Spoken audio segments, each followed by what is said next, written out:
Shalom saudara sekalian, selamat berjumpa, selamat hari Minggu.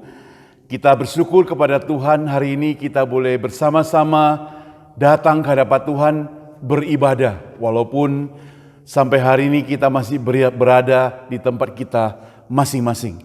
Mari saudara, kita akan masuk dalam acara kebaktian kita mempersiapkan hati kita sejenak.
Dengarkan firman Tuhan.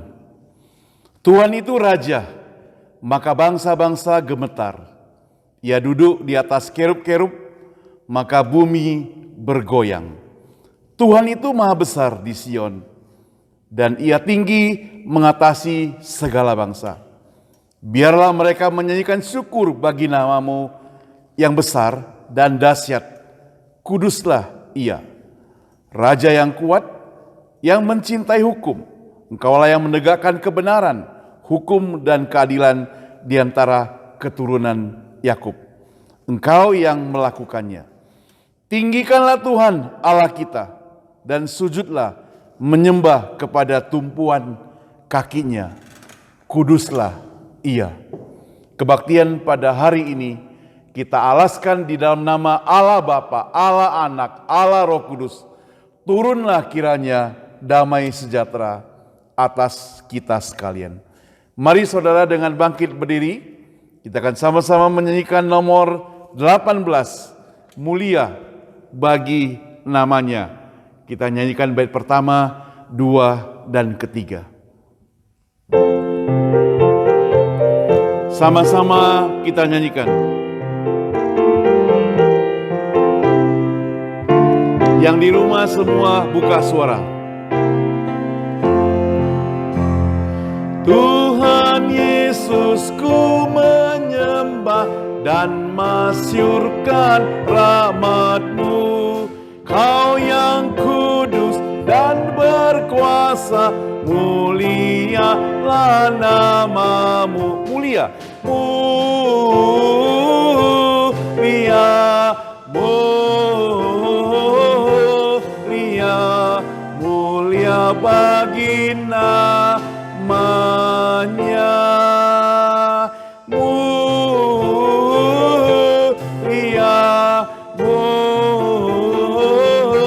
mulia, mulia bagi namanya. Kedua, Tuhan Yesus penebusku, Engkaulah terang yang kekal. Bangsa-bangsa, umat semua, puji Raja yang kekal. Mulia, mulia, mulia, mulia bagi namanya. Mulia, mulia, mulia bagi namanya. Yang ketiga, Kau tinggalkan tata mulia, rela turun ke dunia. Kau tebus jiwa manusia dan mati di Kalvari. Mulia, mulia, mulia, mulia bagi namanya. Mulia, mulia, mulia bagi namanya.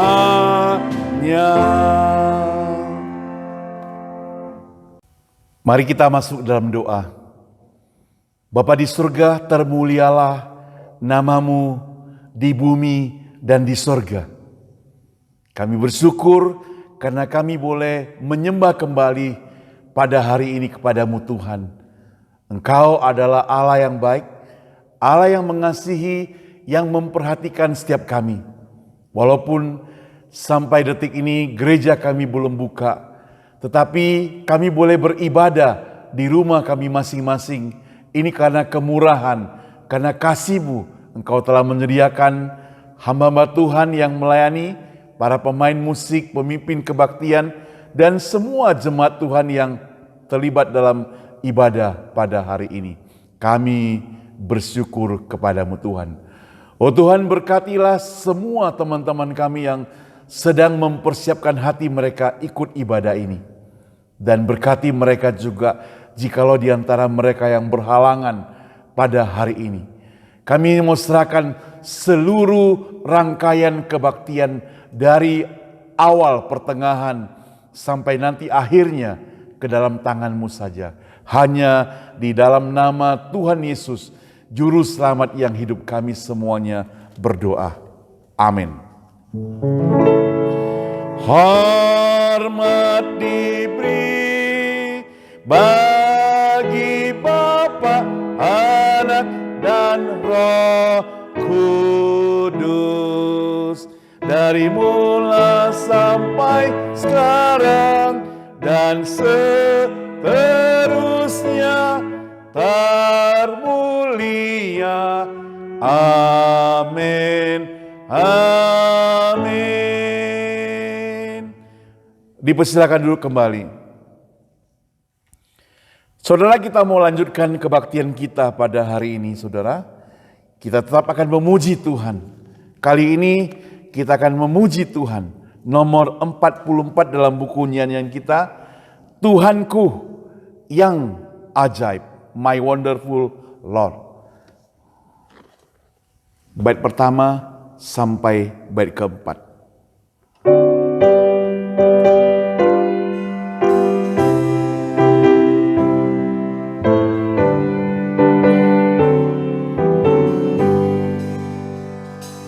Hatiku ada damai yang tak terhingga, sukacita dari Tuhanku.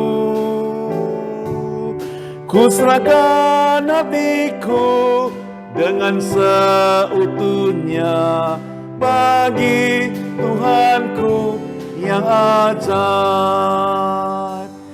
Tuhan yang ajaib, Tuhan yang ajaib, malaikat di sorga memuji Engkau.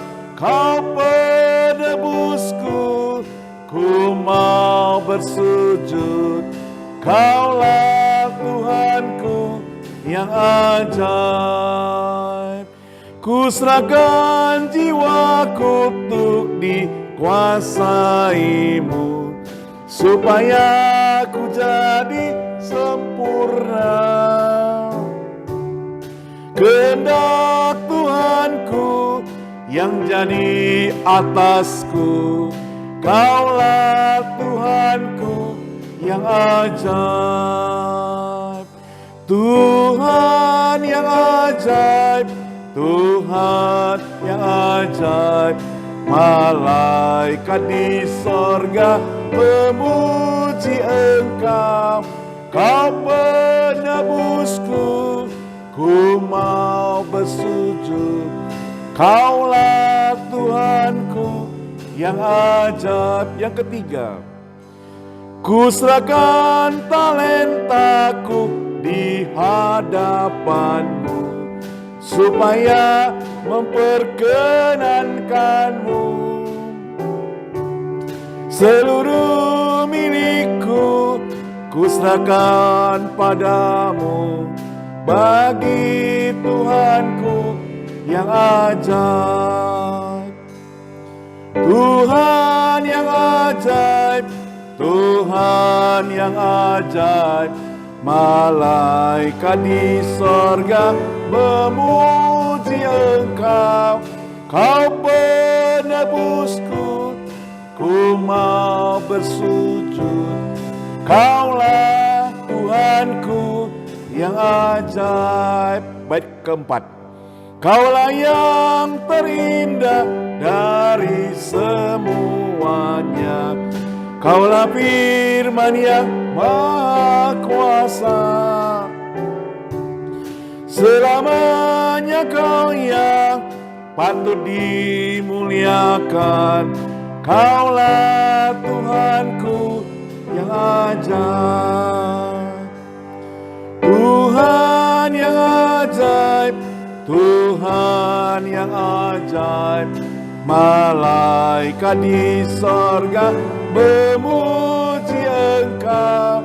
Kau penebusku, ku mau bersujud. Kaulah Tuhanku yang ajaib. Jemaat sekalian, bersama dengan gereja segala abad dan tempat, mari kita bangkit berdiri. Kita akan membacakan dan mengikrarkan pengakuan iman rasuli. Pengakuan iman rasuli. Aku percaya kepada Allah, Bapa yang Maha Kuasa, Khalik langit dan bumi, dan kepada Yesus Kristus, Anaknya yang tunggal, Tuhan kita, yang dikandung daripada Roh Kudus, lahir dari anak darah Maria, yang menderita sengsara di bawah pemerintahan Pontius Pilatus, disalibkan mati dan dikuburkan, turun ke dalam kerajaan maut. Pada hari yang ketiga bangkit pula dari antara orang mati, naik ke surga, duduk di sebelah kanan Allah Bapa yang Maha Kuasa, dan dari sana Ia akan datang untuk menghakimi orang yang hidup dan yang mati. Aku percaya pada Roh Kudus, gereja yang kudus dan am, persekutuan orang kudus, pengampunan dosa, kebangkitan tubuh, dan hidup yang kekal. Amin. Jemaat sekalian, dipersilakan duduk kembali. Mari kita masuk dalam doa syafaat. Bapa kami di surga, kembali kami berterima kasih dan bersyukur kepadamu Tuhan. Hari demi hari Engkau telah memimpin kehidupan kami.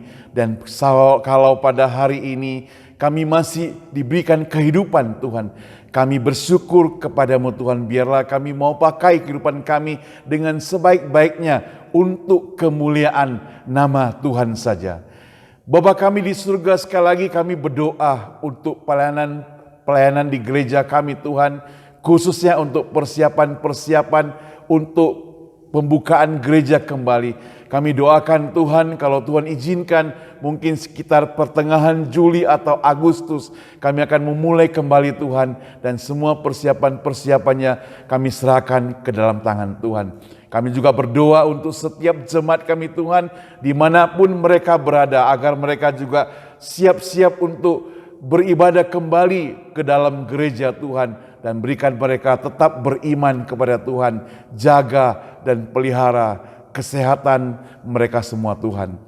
Bapa di surga, kami juga tidak lupa berdoa khusus buat jemaat kami yang ada di San Francisco. Kami doakan buat mereka yang sedang mencari pekerjaan.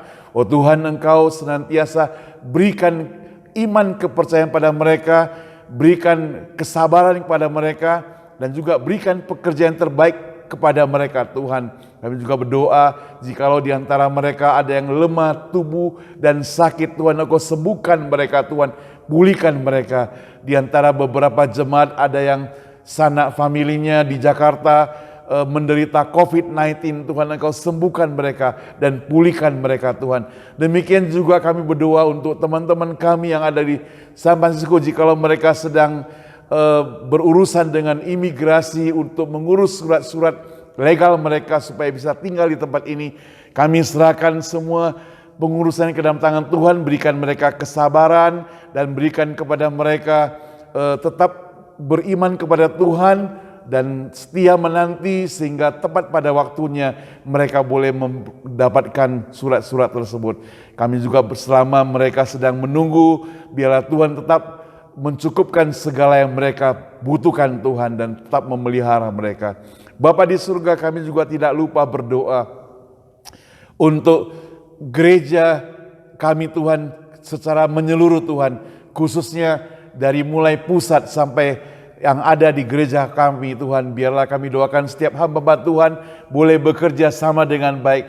Khususnya ada ucapan terima kasih, ucapan syukur kepadamu Tuhan, karena Gembala sidang kami Pendeta Lau, dia hari demi hari sudah mulai dipulihkan kembali. Kami bersyukur kepadamu Tuhan.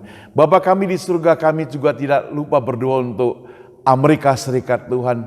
Kami bersyukur kalau pada tanggal 15 Juni yang lalu pemerintah sudah membebaskan masyarakat yang berada di outdoor boleh membuka masker. Namun kami berdoa biarlah Tuhan tetap menjaga dan memelihara setiap kami, melindungi kami dengan tubuh yang sehat. Kami tetap berdoa Tuhan supaya negara ini Tuhan tetap pimpin, hindari dari COVID-19 lagi Tuhan. Kami doakan untuk setiap vaksinasi yang diselenggarakan agar boleh secepatnya diterima oleh semua orang Tuhan. Demikian juga kami juga berdoa untuk orang-orang Indonesia Tuhan. Kami doakan untuk kesetiaan mereka sedang menunggu. Ada sebagian dari teman-teman yang kami dengar masih belum vaksin. Kami doakan mereka agar semua boleh berjalan lebih lancar sehingga mereka boleh segera divaksinasi. Kami juga berdoa untuk beberapa daerah di Indonesia yang mereka terserang COVID-19 yang makin meninggi Tuhan. Kalau di antara mereka adalah teman-teman kami Tuhan, sembuhkan mereka Tuhan. Kalau di antara mereka adalah orang-orang yang kami kenal Tuhan, Kau juga sembuhkan mereka Tuhan. Bapa di surga, kami berdoa khususnya buat kami semua di sini Tuhan. Tuhan pelihara kami, jaga kami Tuhan, berikan kesetiaan kami untuk melayani Engkau, kesetiaan kami untuk tetap setia kepadamu Tuhan. Tuhan, doa yang kami panjatkan pada hari ini tidak sempurna. Kami mohon Engkau senantiasa memberkati kebaktian pada hari ini Tuhan. Kami hendak menutup doa yang kami panjatkan ini dengan doa yang Engkau pernah ajarkan kepada murid-murid-Mu. Bapa kami yang di surga, dikuduskanlah nama-Mu, datanglah kerajaan-Mu, jadilah kehendak-Mu di bumi seperti surga. Berikanlah kami pada hari ini makanan kami yang secukupnya, dan ampunilah kami akan kesalahan kami, seperti kami juga mengampuni orang yang bersalah pada kami. Dan janganlah bawa kami ke dalam pencobaan, tapi lepaskanlah kami daripada yang jahat, karena Engkau yang punya kerajaan dan kuasa dan kemuliaan sampai selama-lamanya. Amin.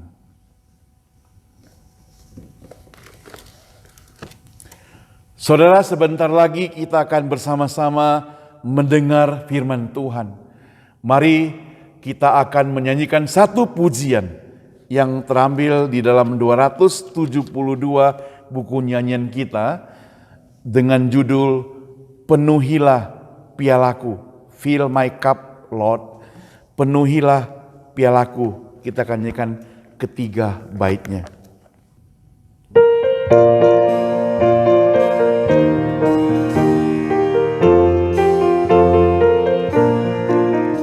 Bagaikan wanita di tepi sumur, mencari yang puaskanku. Ku dengar Tuhanku berkata, Engkau tak akan dahaga pula.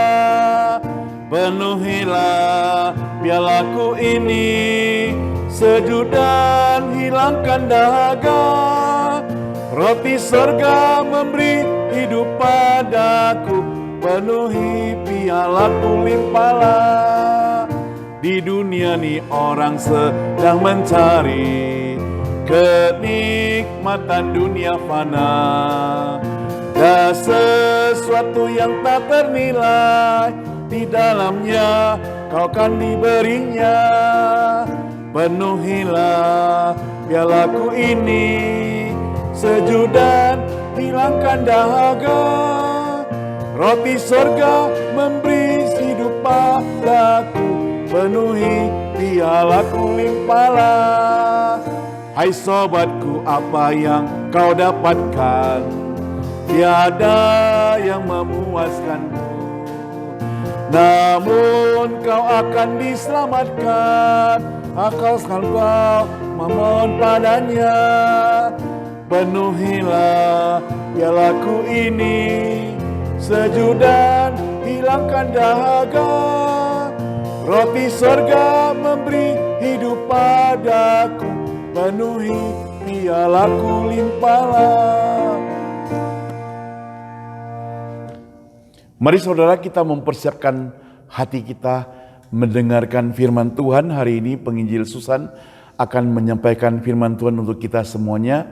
Marilah kita semua menjadi seperti seorang murid yang siap mendengarkan firman Tuhan. Selamat pagi Bapak Ibu yang dikasihi Tuhan Yesus Kristus. Sebelum kita mendengarkan firman, mari kita masuk ke dalam doa. Bapa Surgawi, kami mengucap syukur terima kasih pada Engkau ya Bapa, di mana pada pagi hari ini kami semua boleh mendengarkan firman-Mu Tuhan.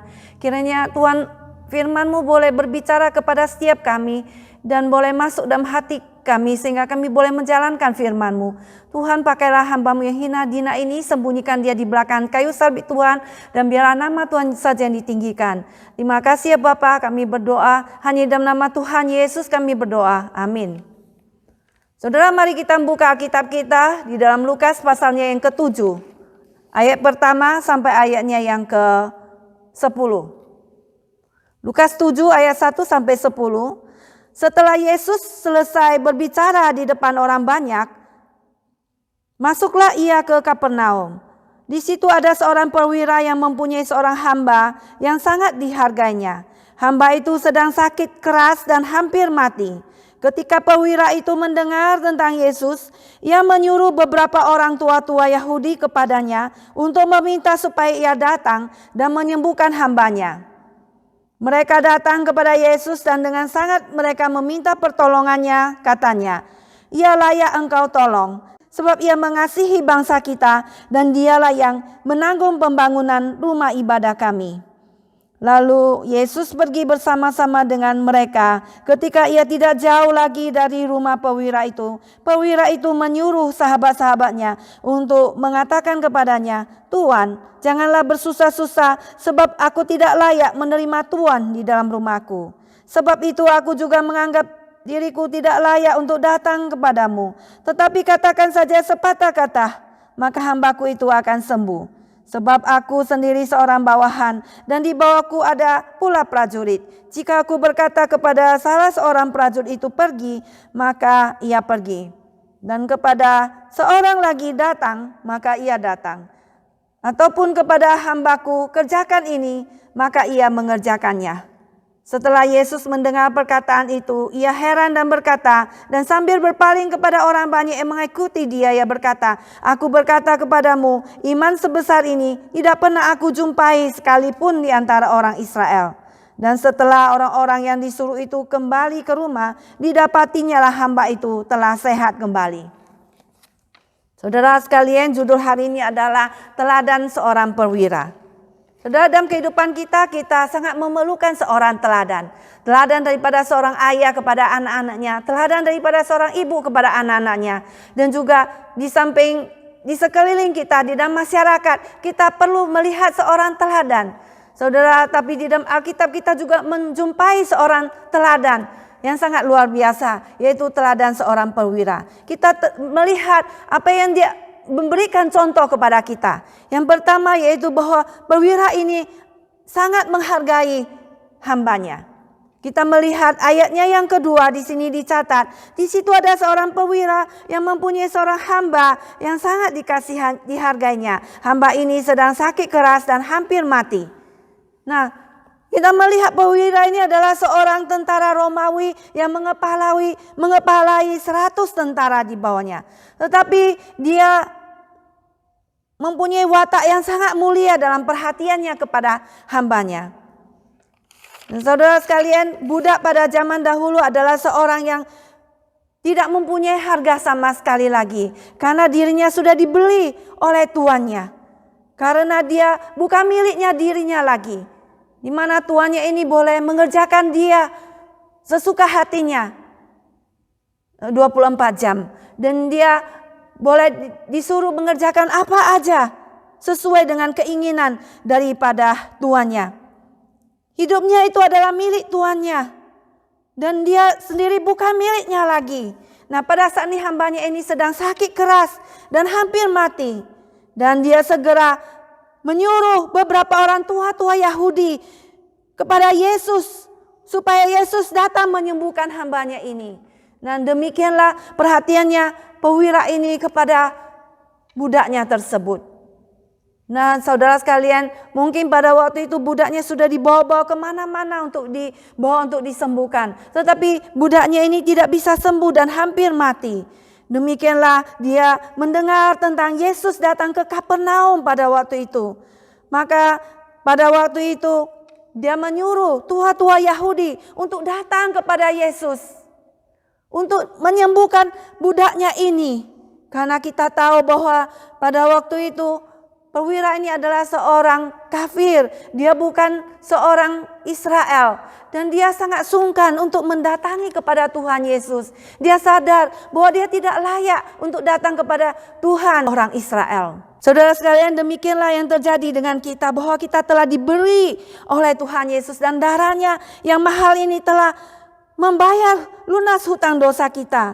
Dan kita telah menjadi budak Tuhan dan menjadi milik Tuhan. Dan kita rela dipakai Tuhan seumur hidup kita. Dan hidupku bukan milikku lagi, tapi milik daripada Tuhan. Nah saudara, apa kita menyadari kita juga adalah pelayan-pelayan Tuhan. Kita adalah budak-budak daripada Kristus. Kita mau melayani Tuhan. Di mana kita dulunya sudah tidak ada harga. Tapi saudara, kita telah dibeli oleh Tuhan Yesus. Dan kita telah menjadi milik Tuhan. Dan hidup kita adalah 100% melayani Tuhan. Maka Tuhan Yesus berkata, Dia pun sangat menghargai kita dan mengatakan, barang siapa melayani aku, ia harus mengikuti aku. Dan di mana aku berada, di situ pun pelayananku akan berada. Dan barang siapa melayani aku, ia akan dihormati oleh Bapa. Nah, demikian kita juga dihormati oleh Bapa. Barang siapa melayani Tuhan Yesus, kita akan dihormati Bapa. Begitu luar biasanya Tuhan. Saudara, apakah kita juga menghargai pelayan-pelayan kita? Bawahan-bawahan kita yang kerja di rumah kita, di toko kita, dimanapun kita berada. Mereka bukannya orang yang tidak ada harga diri, tapi karena mereka miskin, maka mereka meninggalkan keluarga mereka untuk datang ke rumah kita untuk bekerja. Tapi saudara, apakah kita menghargai kita, ataukah kita hanya untuk bekerja? Apa kita hanya mau mempergunakan mereka seperti budak kita? Nah saudara, ada seorang yang bernama Aesop. Nah cerita ini sangat menggugah hati saya, di mana dia seorang yang tinggal di Yunani sebelum kedatangan Kristus. Dia pada waktu itu dia seorang yang pintar sekali, saudara. Dia juga seorang tapi miskin sekali, dalam keluarga miskin. Tetapi dia juga seorang yang tinggi besar, seorang yang perawatannya tidak ganteng, dia jelek sekali. Tetapi dia seorang yang pintar sekali. Dialah yang mengarang cerita-cerita anak-anak, yaitu kura-kura dan kancil, ya. Dan juga tentang cerita-cerita fable yang lain, cerita-cerita tentang moral untuk mengajar anak-anak, yaitu kancil dan buaya dan sebagainya. Dan dia seorang yang sangat pintar mengarang cerita anak-anak dari mulut ke mulut, tetapi dia seorang yang miskin sekali sehingga dia bekerja sebagai seorang budak di tempat seorang yang kaya raya. Nah, Aesop ini dia bekerja sangat rajin dan dia berkata pada tuannya, "Berikanlah aku pulang karena saya ingin bertemu dengan keluargaku." Dan tuannya berkata, "Kamu bekerja lebih keras lagi. Nanti saya akan memberikan kamu pulang." Tetapi kemudian dia kerja lagi ya. Tapi kemudian dia datangi lagi kepada tuannya. "Tuannya, saya mau pulang ya. Bagaimana dengan janjimu?" Dan tuannya ini berkata, "Ya, kamu boleh saja pulang, tapi kamu kerja lagi sampai kamu tua ya, kamu lebih rajin lagi." Kemudian Aesop bekerja sampai dia tua, dan dia berkata, "Tuan, saya mau pulang ya, bebaskanlah aku ya sebagai budakmu." Tetapi tuannya ini berkata, "Kamu kerja lagi ya, kamu coba, masih ada lagi hal-hal yang perlu kau kerja lagi di tempat ini." Ya, dia cari-cari untuk supaya dia kerja lagi. Akhirnya Aesop ini dia tahu dia ditipu oleh tuannya. Dia tidak diberi pulang, ya, meskipun dia seorang yang sangat pintar sekali, tapi dia tidak dihargai oleh tuannya. Dia disuruh kerja seperti seorang budak, seperti seorang yang tidak dihormati, dikasihi, tentang bagaimana kesehatannya, bagaimana kerinduannya dengan orang tuanya tidak diperhatikan.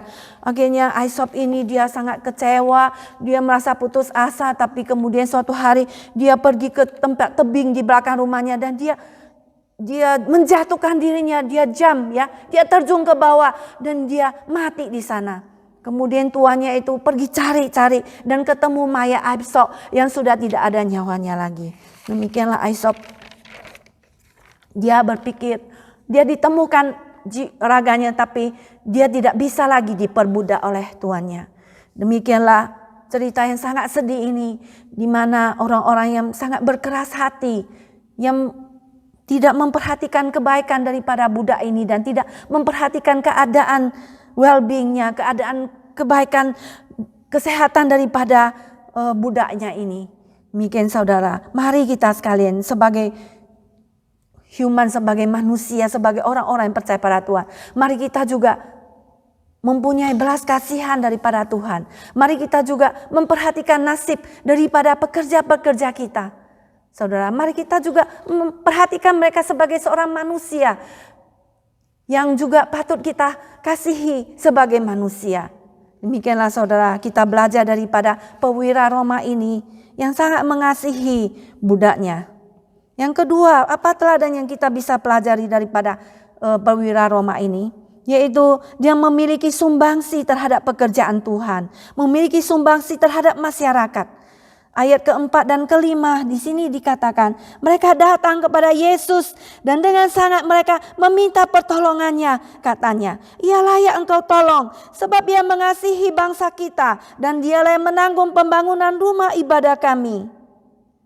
Lalu Yesus pergi bersama-sama dengan mereka.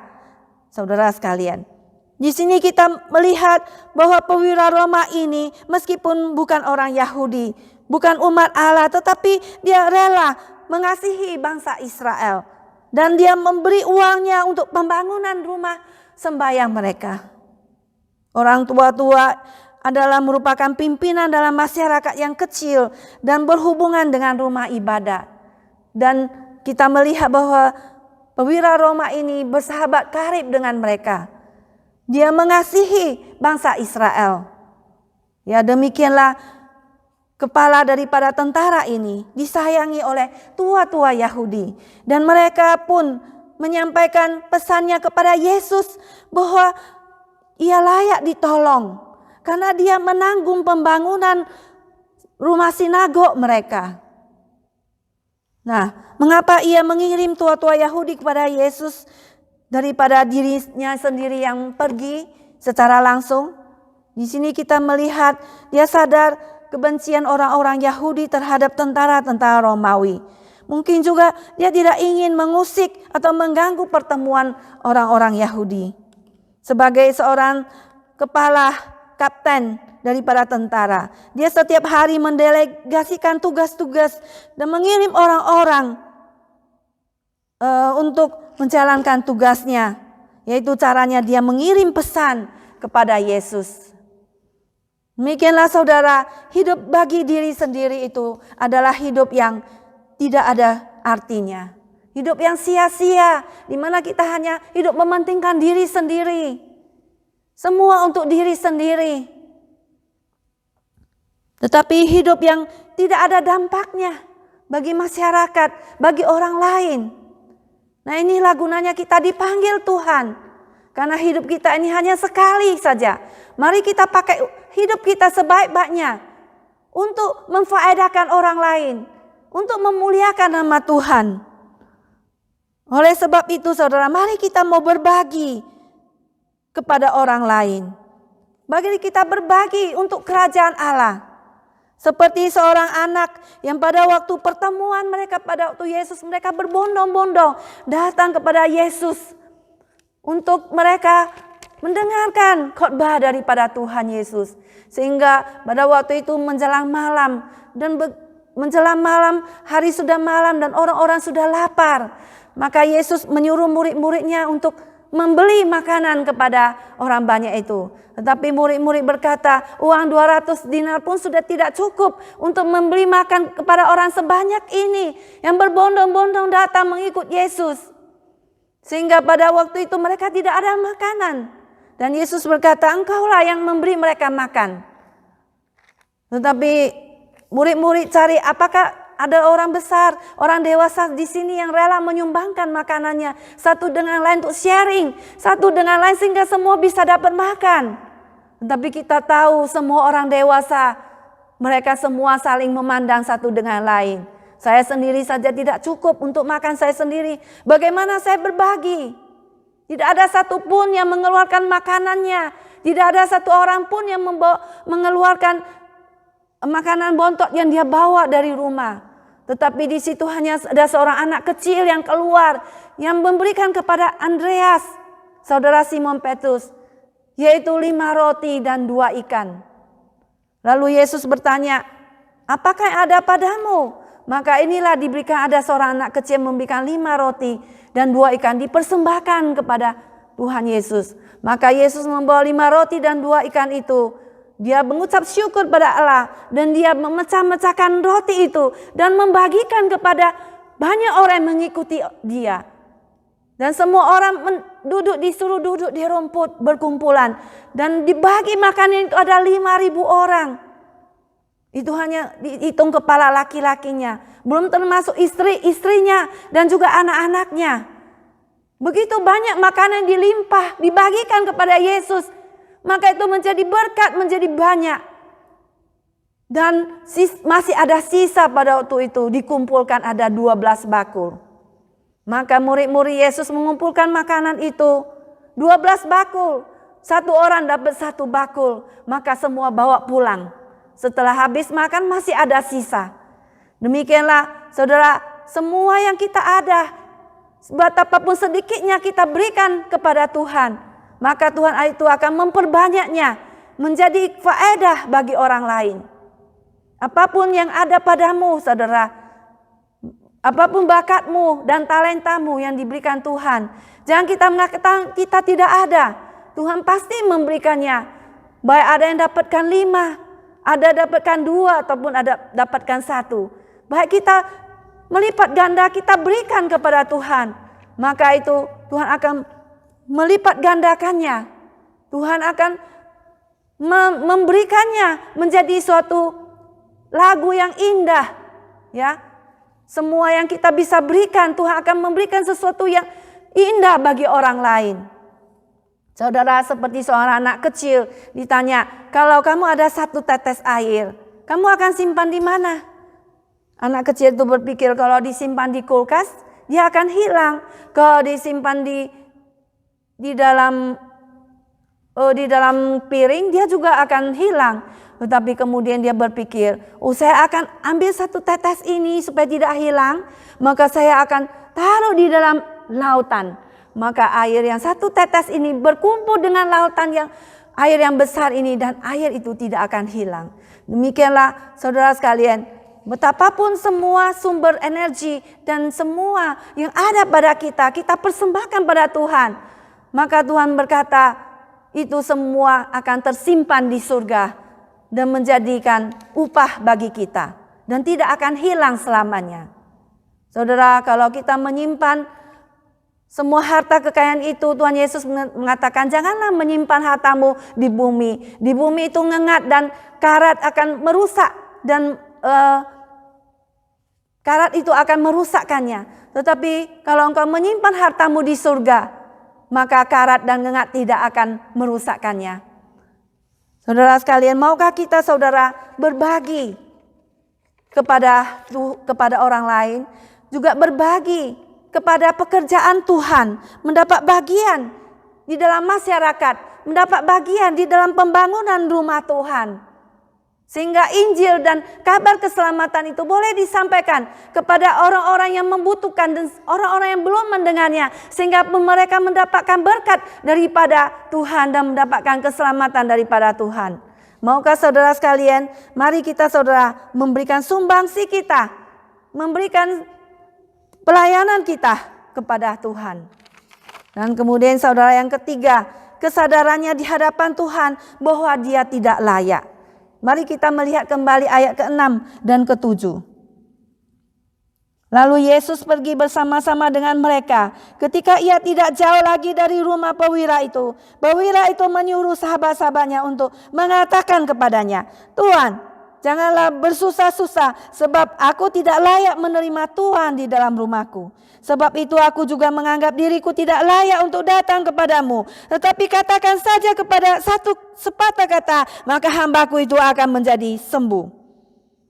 Nah, saudara sekalian, perwira Roma ini mempunyai kerendahan hati di hadapan Tuhan, di mana dia merasa diri adalah seorang kafir yang tidak layak untuk menerima kasih daripada Tuhan. Banyak orang Yahudi menganggap orang asing, orang Gentile, adalah orang yang najis, orang kafir, orang berdosa. Mereka bukan umat pilihan Allah. Mereka akan dihukum di neraka. Dan mereka tidak boleh menyembah kepada Yahweh, kepada Tuhan yang hidup. Karena apa? Karena mereka orang bukan umat pilihan Tuhan, mereka orang kafir. Maka perwira Roma ini tahu dirinya. Dia tahu diri, dia tidak layak untuk menerima Yesus datang ke rumahnya untuk menyembuhkan hambanya yang hampir mati ini. Saudara sekalian, apakah kita juga sadar akan ketidaklayakan kita di hadapan Tuhan? Kita orang berdosa yang harus binasa, tetapi Yesus telah mati menggantikan kita sehingga kita dilayakkan oleh Tuhan Yesus. Mari saudara kita sadar bahwa kita tidak layak. Kita bisa datang pada Tuhan Yesus karena penebusannya di atas kayu salib bagi kita. Karena darahnya telah dicurahkan bagi kita. Kita yang harusnya binasa masuk ke neraka. Tetapi kita diberi anugerah oleh Tuhan.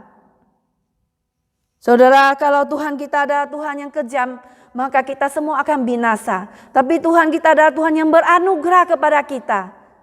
Saudara, mari kita merasakan ketidaklayakan kita di hadapan Tuhan.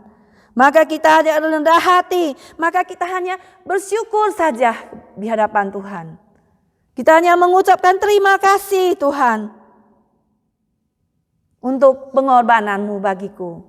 Terima kasih Tuhan untuk keselamatan yang Tuhan berikan padaku. Jikalau tidak Tuhan Yesus yang mati di kayu salib bagiku, maka aku akan binasa. Jikalau bukan Tuhan Yesus, maka aku tidak ada pengharapan di dalam hidup di dunia ini. Saudara sekalian, Tuhan sudah memberi pengharapan kepada kita. Tuhan yang berpengharapan, yang memberi harapan pada kita, yang melayakkan kita. Saudara sekalian, maka kita itu patutlah tidak menjadi orang yang sombong di hadapan Tuhan, bukan? Seperti seorang dosen saat dia bernama Ramiati, di mana dia menciptakan sebuah lagu hanya karena anugerahnya. Ya, bukan karena kebaikanku, bukan karena fasilitasku, bukan karena kekayaanku, ku dipanggilnya, bukan karena baik rupaku, bukan karena fasilitasku, bukan karena kebaikanku, ku dipilih, ku dipakainya. Bila aku dapat, itu karenanya. Bila aku punya semua daripadanya, semua hanya anugerahnya diberikannya pada kita. Semua anugerahnya yang diberikan jika engkau dipakainya. Saudara, maka Yesus berkata, barang siapa yang meninggikan dirinya, maka dia akan direndahkan. Dan barang siapa merendahkan dirinya, maka dia akan ditinggikan. Maka kerendahan hati di hadapan Tuhan itu sangat diperlukan sekali. Dan kita akan dipulihkan, disembuhkan oleh Tuhan. Seperti kata Tuhan Yesus kepada murid-muridnya, siapa yang terbesar dalam kerajaan Allah? Maka ya pada waktu itu murid-muridnya datang pada Yesus dan bertanya, siapakah yang terbesar dalam kerajaan Allah? Maka Yesus memanggil seorang anak kecil dan menampakkannya di tengah mereka dan berkata, aku berkata kepadamu, sesungguhnya jika kamu tidak bertobat dan menjadi seperti anak kecil ini, kamu tidak akan masuk ke dalam kerajaan surga. Sedangkan barang siapa merendahkan diri akan menjadi seperti anak kecil ini, dialah yang terbesar dalam kerajaan surga. Dan barang siapa menyambut seorang anak seperti ini dalam namaku, ia menyambut aku. Nah, anak kecil adalah seorang anak yang rendah hati. Begitu dia lahir, dia menangis-nangis. Dia meminta pertolongan, siapa yang akan menolongku, siapa yang akan menggendongku, siapa yang akan memberi aku makan, siapa yang akan beri aku minum. Maka dia menangis-nangis. Ya, siapa yang menolong aku untuk mandi dan sebagainya. Maka dia mengharapkan orang tua merawat dia, dia mengharapkan orang besar menjaga dia. Dia tidak bisa duduk, dia tidak bisa berdiri, dia nggak bisa apa-apa, saudara. Dia begitu lemah. Maka demikianlah kita harus seperti ini di hadapan Tuhan. Yaitu kita merasa lemah, kita harus bergantung penuh seperti anak kecil ini. Rendah hati di hadapan Tuhan. Kita seperti anak kecil yang bodoh, yang mau belajar terus menerus. Karena kita seorang yang berdosa. Nah, kita perlu bertobat menjadi seperti seorang anak kecil supaya kita bisa masuk ke dalam kerajaan surga. Demikianlah saudara, di dalam cerita Alkitab dalam Daniel 4 ayat 28 kita melihat seorang raja yang besar, Nebukadnezar. Pada waktu dia jalan-jalan di atas istana raja di Babel, maka dia melihat kemewahannya dan dia menjadi tinggi hati. Dia mengatakan, bukankah ini Babel, kota besar ini adalah kekuatan daripada kuasaku dan dibangun untuk kemuliaanku? Ya, semuanya itu menjadi kepunyaan kotaku, saya yang membangunnya. Bukankah itu adalah atas semua kehebatanku? Maka datang sebuah suara, kepadamu dinyatakan ya Nebukadnezar pada saat ini, ya, kamu akan dihalau dari antara manusia dan di antara banyak binatang di padang. Makanan rumput akan menjadi makananmu. Kamu akan seperti lembu sampai 7 masa berakhir.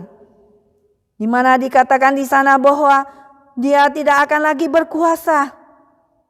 Ya, dia tidak akan lagi menjadi raja. Tempatnya akan digantikan oleh orang lain. Maka setelah itu dia menjadi seperti orang gila. Dia kehilangan ingatannya. Dia makan seperti binatang di rumput, ya, makan rumput seperti lembu. Dan dia rambutnya menjadi panjang seperti binatang, ya. Dan dia kukunya menjadi panjang seperti burung Raja Wali, seperti burung. Nah, sampai saatnya tiba, dia dipulihkan keadaannya dan dia memuji Tuhan. Dia baru sadar, dia memuji Tuhan. Tuhan, dia kembali percaya. Dan orang kafir menjadi percaya kepada Tuhan. Daniel pasalnya yang keempat dikatakan, jadi sekarang aku Nebukadnezar memuji, meninggikan dan memuliakan Raja Surga yang segala perbuatannya adalah benar dan jalan-jalannya adalah adil dan yang sanggup merendahkan mereka yang berlaku congkak. Demikianlah saudara, setelah dia memuji Tuhan maka dia dijemput kembali oleh Raja, oleh kebesaran daripada istana dan jemput kembali dia ke istananya. Demikian kita melihat Kisah Rasul 12 ayatnya yang ke-21 sampai 23, di mana pada hari itu dikatakan ada seorang raja yang bernama Herodes. Dia mengenakan pakaian kerajaan lalu duduk di atas tahta dan berpidato kepada mereka, dan rakyatnya bersorak-sorak membalasnya, ini suara Allah dan bukan suara manusia. Dan seketika itu juga dia ditampar malaikat Tuhan karena ia tidak memberi hormat kepada Allah. Ia mati dimakan cacing-cacing. Dalam terjemahan dia makan oleh virus, ya. Saudara sekalian, demikianlah kalau kita tinggi hati di hadapan Tuhan, maka Tuhan itu tidak berkenan kepada kita. Mari saudara, kita rendah hati di hadapan Tuhan. Kita selalu mengucap syukur pada Allah yang beranugerah kepada kita, yang memberi belas kasihan pada kita. Maka kita rendah hati di hadapan Tuhan. Kita selalu merasa diri tidak cukup di hadapan Tuhan, karena Tuhanlah yang telah membenarkan kita. Saudara sekalian, di dalam Lukas 18 di situ dicatat tentang seorang janda yang datang kepada seorang hakim yang kejam, yang tidak takut pada Allah, juga tidak takut pada manusia. Tapi janda ini terus-menerus datang menggedor ke pintu dia supaya hakim ini menolong dia. Tapi hakim ini tidak mau menolong janda ini. Tetapi karena janda ini terus-menerus datang kepadanya, maka akhirnya hakim ini pun datang untuk membela hak dia dan menolong dia. Demikian saudara, meskipun hakim ini yang begitu kejam ini, ya, tidak mau menolong, membela daripada hak daripada janda ini. Dikatakan di sini, bukankah Allah akan membenarkan orang-orang pilihannya yang siang malam berseru kepadanya, dan adakah ia mengulur-ngulur waktu sebelum menolong mereka? Juga kita melihat cerita Alkitab lain di dalam Lukas 18:9 dikatakan di sini bahwa ada 2 orang yang datang menghadap Allah di bait Allah, dan 2 orang ini datang ke bait Allah, dan seorang itu adalah seorang Farisi dan satu itu adalah seorang pemungut cukai. Maka orang Farisi itu dia datang menghadap Allah dan berdoa, berdiri di sana dan berkata, ya Allah, aku mengucap syukur kepadamu karena aku tidak sama seperti orang lalim. bukan perampok, bukan orang lalim, bukan pezina, dan bukan juga seperti pemungut cukai ini. Aku berpuasa 2 kali seminggu. Aku memberikan 1/10 dari segala penghasilanku. Tetapi pemungut cukai itu berdiri jauh-jauh. Bahkan ia tidak berani menengadah ke langit. Melainkan ia memukul diri dan berkata, "Ya Allah, kasihanilah aku orang berdosa ini." Demikianlah Yesus berkata, orang ini pulang ke rumahnya sebagai orang-orang yang dibenarkan Allah, dan orang lain ini tidak. Sebab barang siapa meninggikan diri, ia akan direndahkan. Dan barang siapa merendahkan diri, ia akan ditinggikan. Demikianlah Tuhan itu sangat senang orang yang rendah hati, tapi Tuhan tidak suka orang yang tinggi hatinya. Saudara sekalian, mari kita selalu merendahkan hati kita di hadapan Tuhan. Kemudian yang keempat, saudara sekalian, kualitas imannya yang selalu dipuji oleh Tuhan. Kita kembali kepada Lukas 7 yang tadi. Ayat 8 saya bacakan saudara sekalian. Sebab aku sendiri seorang bawahan, dan di bawahku pula ada prajurit. Jika aku berkata kepada salah seorang prajurit itu pergi, maka ia pergi. Dan kepada salah seorang itu datang, maka ia datang. Atau kepada hambaku, kerjakanlah ini, maka ia mengerjakannya. Setelah Yesus mendengar perkataan itu, ia berheran heran akan dia, dan sambil berpaling kepada orang banyak yang mengikut dia, ia berkata, "Aku berkata kepadamu, iman sebesar ini tidak pernah aku jumpai sekalipun di antara orang Israel." Dan setelah orang-orang yang disuruhnya itu kembali ke rumah, didapatinya hamba itu telah sehat kembali. Saudara, perwira Roma ini tidak datang kepada Yesus dan tidak mengharapkan Yesus datang kepada dia, sama seperti dia tidak perlu hadir untuk memberi perintah kepada bawahannya. Demikian juga Yesus tidak perlu datang untuk menyembuhkan hambanya yang sakit keras itu. Ia dapat memaksakan ketaatan bawahannya. Demikianlah dia mengenali dalam diri Yesus kekuasaan yang dari Allah untuk menaklukkan penyakit, dan ia bersedia percaya kepada Yesus untuk menyembuhkan, bahkan hanya dengan sepatah kata saja. Sungguh Yesus memuji iman semacam itu dan memperhatikan bahwa seorang yang bukan Yahudi telah melebihi orang Yahudi dalam memperlihatkan imannya itu. Padahal dia adalah seorang kafir yang belum pernah dibesarkan untuk mengenal Allah yang pengasih ini. Saudara sekalian, demikian juga apakah kita beriman kepada Tuhan? Apakah Tuhan itu ada, saudara sekalian? Apakah Allah melihat? Apakah ketika kita melihat alam semesta itu kita melihat pohon, bintang, bulan, dan dunia yang diciptakan oleh Tuhan, manusia-manusia yang ada? Apakah yang kita lihat? Kita melihat Allah di mana-mana. Bukan, kita melihat ciptaan Tuhan, kita melihat Tuhan. Saudara sekalian, demikianlah pada waktu kita melihat bagaimana Tuhan mengatur alam semesta ini, pada waktu kita menghirup oksigen dan pohon-pohon mengeluarkan, saudara sekalian, pada waktu kita mengeluarkan CO2 dan kita juga menghirup oksigen, di mana datanya semuanya tidak habis. Demikian Tuhan mengatur pohon-pohon itu mengeluarkan oksigen, dan oksigen yang tidak mau dia berikan pada kita, dan CO2 yang dia butuhkan maka kita berikan pada dia. Maka dunia ini bersiklus ulang dengan teratur. Mungkin untuk kita melihat semua planet dan semua bintang-bintang tidak saling tabrakan karena Tuhan mengaturnya. Dan juga semua sistem daripada tubuh kita berjalan dengan lancar dan teratur karena Tuhan yang merancangkannya. Demikianlah kita melihat ada Tuhan di mana-mana di dalam ciptaan ini. Sama seperti kita melihat Daud berkata, "Ya Tuhan, Tuhan kami, betapa mulianya nama-Mu di seluruh bumi. Keagungan-Mu yang mengatasi langit dinyanyikan. Dari mulut bayi-bayi dan anak menyusu telah Kau letakkan kekuatan untuk membungkamkan musuh dan pendendam. Jika aku melihat langit-Mu, buatan jari-Mu, bulan dan bintang-bintang yang tempatkan, apakah manusia sehingga Engkau meniliknya? Apakah anak manusia sehingga Engkau memperhatikannya? Namun Engkau telah membuatnya sama seperti Allah dan membuatnya dia berkuasa atas ciptaan-Mu. Engkau membuatnya berkuasa atas bulan, atas binatang-binatang di padang, dan ikan-ikan di laut, dan apa yang melintasi arus lautan. Ya Tuhan, Tuhan kami, betapa mulianya nama-Mu di seluruh bumi." Tuhan membuat manusia begitu berkuasa sehingga semuanya dikuasai oleh manusia. Sehingga hewan dan ular ditaklukkan oleh manusia itu. Nah saudara, percayalah, kita percaya kepada Tuhan maka ada bukti. Setelah kita beriman kepada Tuhan, maka kita mendapat bukti bahwa Tuhan itu ada.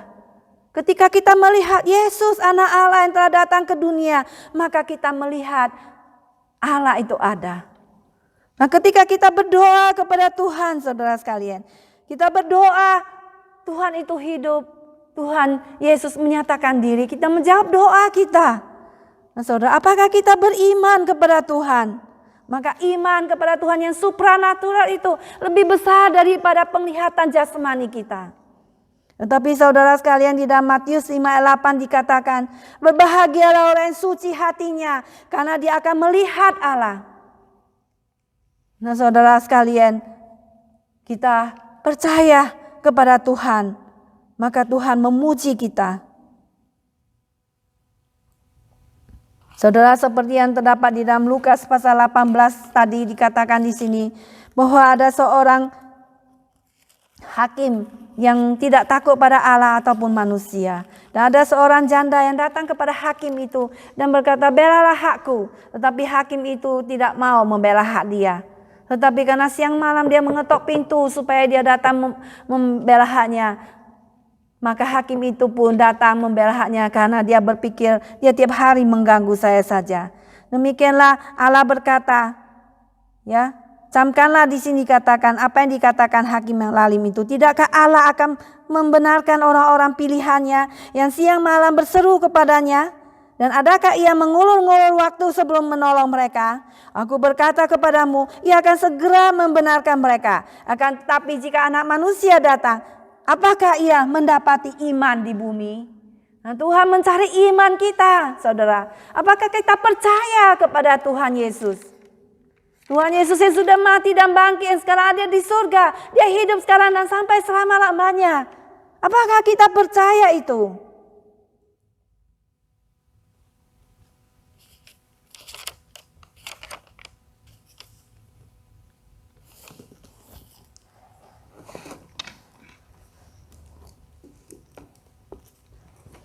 Nah saudara sekalian, kembali dalam pasal Lukas 7 itu, apakah yang telah terjadi?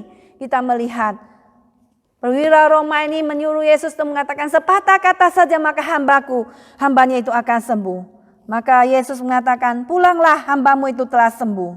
Dan Yesus sangat kaget, ya, dikatakan di situ. Luar biasa, ya, dengan mengatakan sepatah kata saja. Ya, iman yang sebesar ini tidak pernah ia jumpai di antara orang-orang Israel. Nah, Yesus cara memuji orang, Yesus memuji perwira Romawi ini. Iman sebesar ini tidak pernah aku jumpai di antara orang-orang Israel. Di dalam Matius pasal 8 ayat 11 dikatakan di sini, dikatakan di dalam paralel itu, ya, Injil sinoptis yaitu Matius 8 ayat 11, banyak orang akan datang dari timur dan barat dan duduk makan bersama-sama dengan Abraham, Ishak dan Yakub di dalam kerajaan surga. Banyak orang-orang yang bukan Yahudi, orang-orang kafir seperti kita, datang dari timur dan barat dan duduk makan bersama dengan Abraham, Ishak dan Yakub di dalam kerajaan surga. Mengapa saudara sekalian? Karena Injil keselamatan daripada Yesus Kristus yang telah disampaikan kepada kita, yang sudah sampai ke Indonesia, disampai seluruh dunia. Maka ini memungkinkan kita saudara sekalian untuk datang kepada Tuhan. Ya, anugerah daripada Tuhan yang berikan pada kita. Termasuk juga perwira Roma ini. Mana dia percaya kepada Yesus.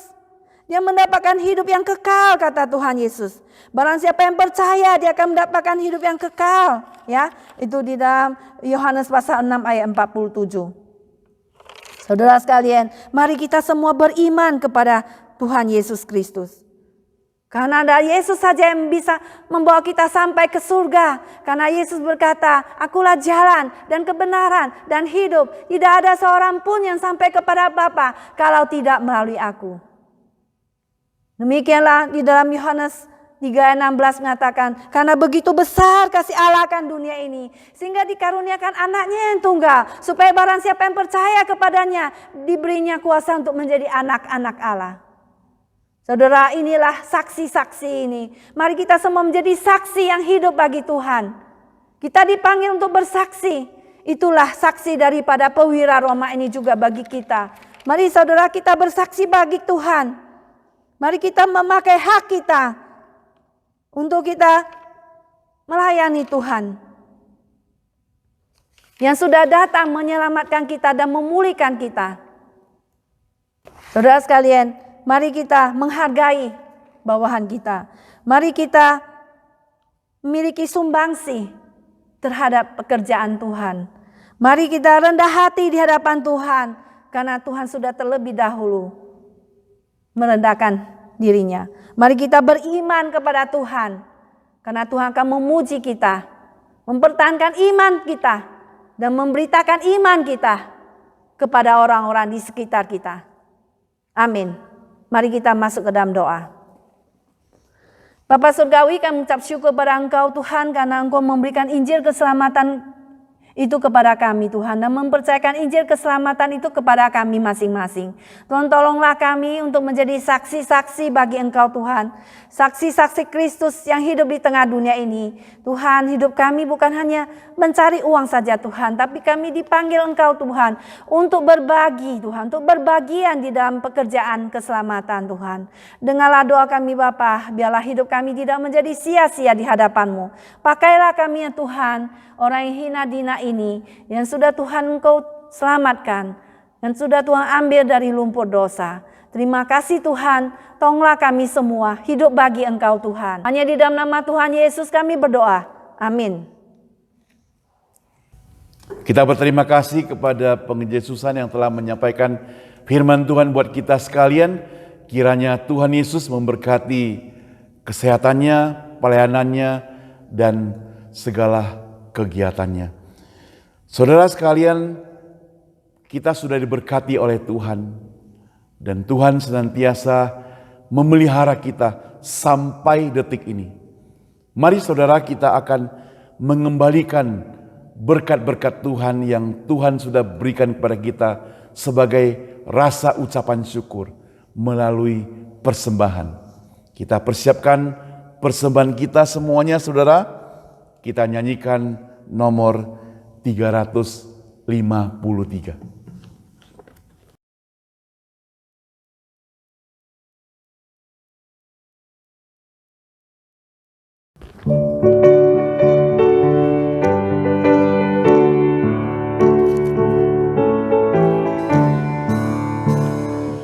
Hidup jiwaku Tuhan, padamu ku serahkan waktuku untuk membalas kasih-Mu, dibasuh di dalam darah-Mu, agar ku dijadikannya kudus. Senap jiwaku, sepenuh hatiku, selamanya bagi-Mu. Seturut kehendak-Mu, kuasailah hidupku. Hatiku bait suci-Mu, Roh-Mu penuhi daku, dibasuh di dalam darah-Mu, agar Kau dijadikannya kudus. Senap jiwaku, sepenuh hatiku, selamanya bagi-Mu. Kasih-Mu membakarku, ku serahkan diriku, dan semua milikku hanya serah padamu, dibasuh di dalam darah-Mu, agar ku dijadikannya kudus. Senap jiwaku, sepenuh hatiku, selamanya bagi-Mu. Mari kita semua bangkit berdiri, kita mau bersama-sama doa ucapan syukur kepada Tuhan. Bapa kami di surga, terima kasih untuk firman Tuhan yang sudah boleh kami dengar pada hari ini. Terima kasih untuk kasih-Mu kepada setiap kami. Berkati hamba Tuhan yang telah menyampaikan dan berkati setiap jemaat yang telah mendengarkannya. Oh Bapa kami di surga, saat ini kami kembalikan sebagian berkat-berkat Tuhan yang Engkau telah berikan kepada kami. Kami berikan berupa persembahan yang suci, yang dengan tulus hati untuk pekerjaan-Mu Tuhan. Biarlah Tuhan apa yang kami persembahkan ini Tuhan dapat dipakai oleh gereja untuk memperluas kerajaan Tuhan.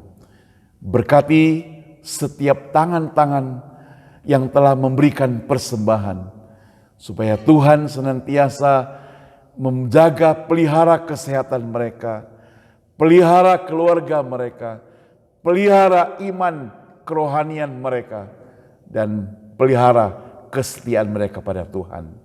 Demikian juga Tuhan berkati tangan-tangan yang belum sempat memberikan persembahan.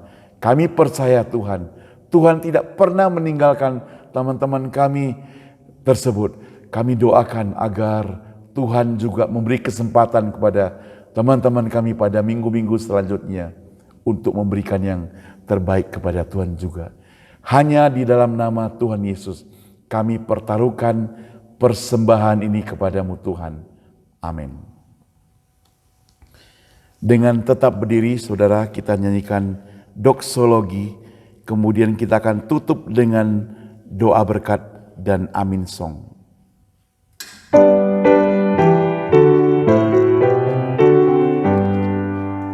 Puji Allah Bapa Putra, puji Allah Roh Kudus, ketiganya yang esa.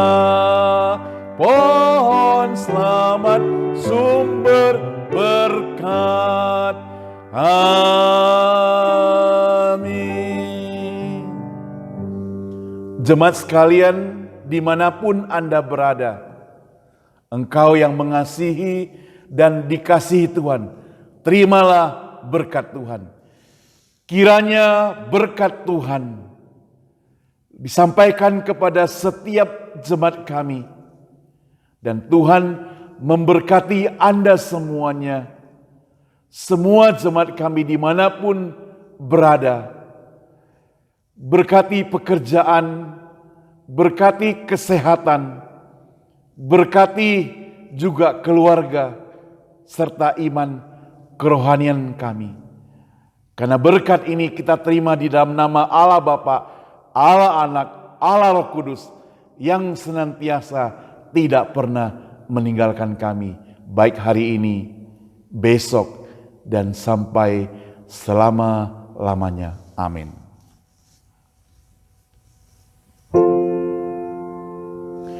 Amin. Amin.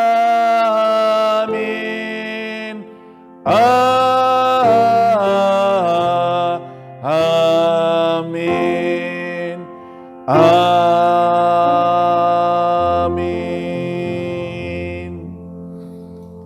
Dipersilakan duduk kembali saat teduh kebaktian kita selesai.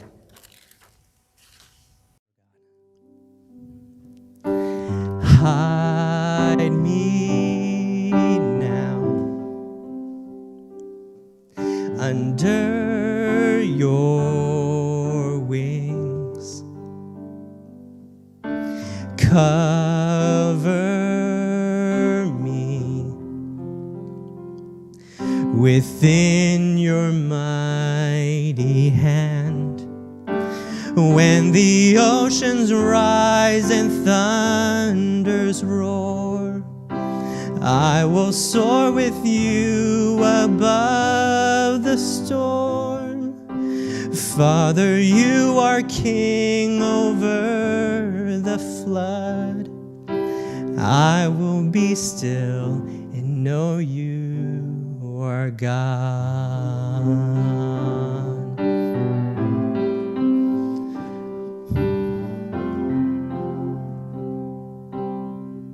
Find rest. Find rest, my soul, in Christ alone.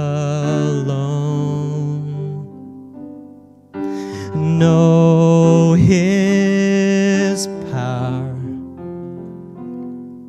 in quietness and trust. When the oceans rise and thunders roar, I will soar with you above the storm. Father, you are King over the flood. I will be still and know you are God. When the oceans rise and thunders roar, I will soar with you above the storm. Father, you are King over the flood. I will be still and know you are God. I will be still and know you are God. I will be still and know you are God.